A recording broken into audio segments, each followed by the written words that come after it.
Pet Sematary 2019 analysis.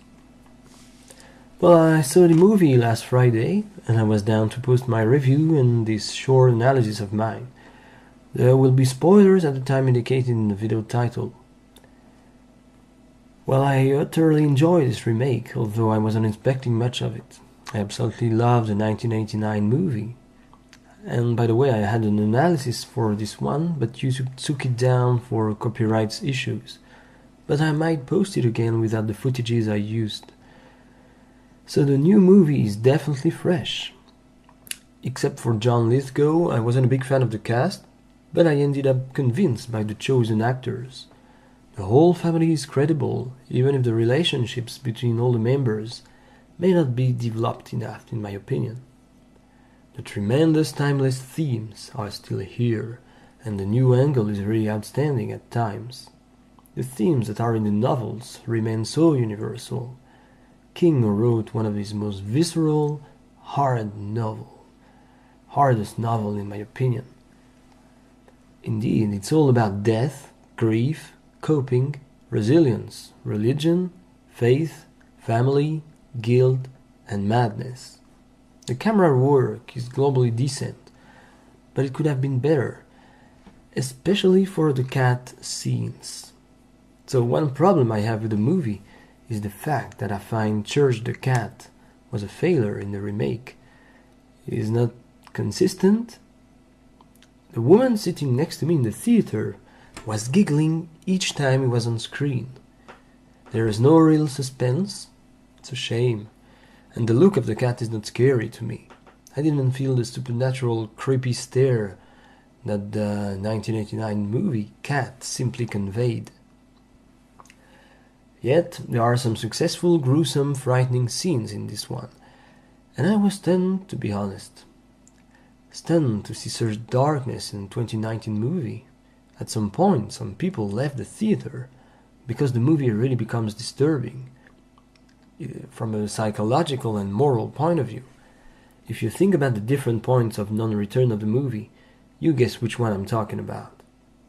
There are great scenes depicting the wife's trauma after experiencing the horror which was with her sick sister Zelda. It's a great change that was attempted in this film. I thought it was also progressively revealed, mysterious, and the anxiety of the character is here well felt, thanks to the sound effects, which are great in the house, and the camera works that just often pans the walls and the ceilings. Another character which was really important was Victor Pascoe. I thought it was greatly renewed too, but this time is creepier. No more jokes, no more repetitive appearance. By the way, I didn't think the movie was funny at all. There is nothing comical in this one. The people who came with teenager in the theater were obviously shocked, and they were the one who eventually left. There is one beautiful and poetic scene that I thoroughly enjoyed. That is the one where the mother and the daughter, Ellie, see some kids who are about to bury a dead dog.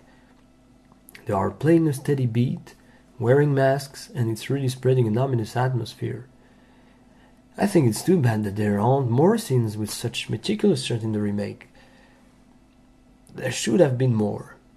I wanted the movie to look eerie, but it's only my vision after all. Coming to the spoiler part, the death of Gage was horrible in the first movie. Now, I had not read any spoilers before coming to the remake, and I was quite shocked to me. It was shocking to me that they chose to switch the victims. So Ellie gets killed by the truck while Gage gets saved by his father, Louis Creed. And believe me, this scene is so well shot. If I had to pick one striking scene in the movie, this would be the one. I was so moved by the way it is shot. Louis hugging Ellie on the ground, in the ditch where she was pushed away, whereas Rachel stays sitting on the road in a shocked state. This was so emotional. Even the following scene, which of course is the burial scene. I thought they took a risk with the ending too. and it's not that bad. It's not perfect. Everybody has died except Gage, who was saved by Louis as Rachel tried to escape. Because Ellie now becomes a kind of living dead, violently aggressing her mother, stabbing her to death, which was quite horrible for some viewers. And maybe this was too much to show. There is no more suspense here. But let's talk about the coming back of Ellie. It was quite different from the 1989 movie. I mean, the exhuming scene was more shocking in the original. Yes, it was a baby, which adds up to the tension. But what was daring was the morbid and yet beautifully sad shot where Louis hugged the body of his son. It was very disturbing when you realize it. In the remake, no more hugging of the freshly exhumed corpse. But what was quite disturbing was the zombie face of Ellie. There are a few scenes where Louis tries to take care of Ellie, but you see that it's disgusting as soon as she's back from the dead. And yes, he was controlled by a stronger force to bring her back. And this challenge is non-belief, according to which there is no kind of life after death. That was his belief as a doctor, a science man. And anyway, those scenes where she dances and speaks are quite disturbing too. I guess her look is not that scary, because the idea is already psychologically creepy.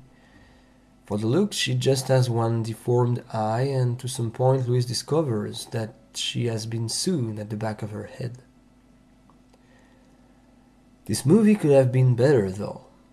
Maybe it also lacks a musical theme, because the first movie had that kids choir that was really creepy as hell, and a sad and eerie theme.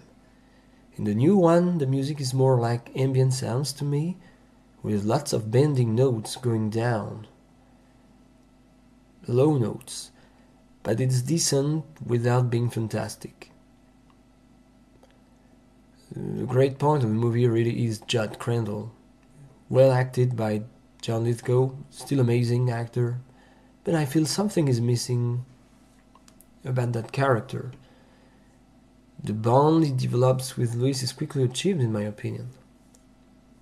Maybe something is missing. Concerning the Micmac Cemetery, I thought it was less spectacular too. Visually, the cemetery from the 1989 movie remains more impressive. Here it's more about ambience. It's foggy, it's darkness, haze, and sound effects. It's not really about showing. And coming to the big fear of the movie, which of course is Zelda.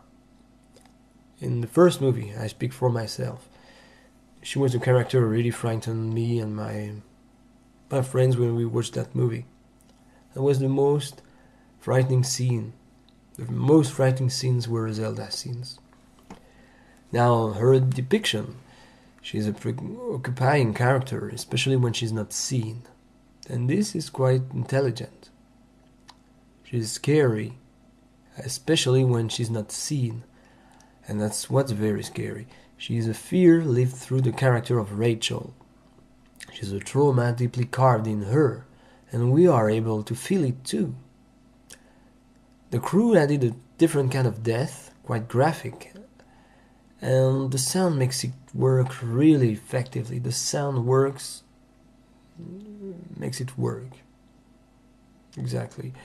That sound will repeat many times in Rachel's imagination to haunt her and bring the viewer an uncomfortable stress, if I may say so. And I don't really remember how she died in the novel, because I read it a long time ago. But this one I think maybe is more faithful, I don't remember. Well, all in all, Pet Sematary was a pretty good movie. Although there are problems, could have been longer. Maybe there are cutscenes, which would be great to discover. But anyway, seeing such a dark, helpless movie reminds me of Cujo, that sense of helplessness. and harsh realities was kind of stunning in a 2099 movie seance or session. So thanks for listening. Catch you later.